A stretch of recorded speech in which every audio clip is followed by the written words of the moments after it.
जश्न ईद मिलादुन्नबीला 1,500 वर्ष पूर्ण झाल्याच्या निमित्ताने 8 सप्टेंबर रोजी बाळापूर शहरात ईद मिलादुन्नबीची भव्य मिरवणूक मोठ्या उत्साहात आणि शांततेत काढण्यात आली।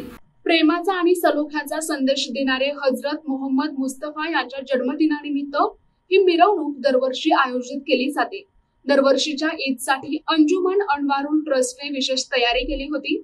मिरवणुकीदरम्यान मौलाना सय्यद शाह जहीरुल इस्लाम जाकी मियां नक्षबंदी यांनी महत्त्वपूर्ण संदेश दिला।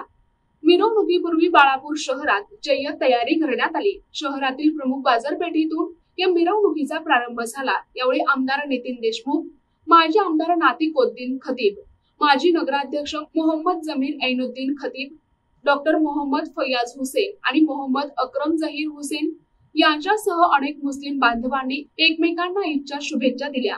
मिरवणुकीदरम्यान कोणताही अनुचित प्रकार घडू नये यासाठी ठाणेदार अनिल जुमळे आणि सहाय्यक पोलीस निरीक्षक संभाजी हिवराळे यांनी पोलीस कर्मचाऱ्यांसह शहरात चोख पोलीस बंदोबस्त ठेवला होता। प्रतिनिधी अमोल जामोदे, NTV न्यूज मराठी, बाळापूर, अकोला।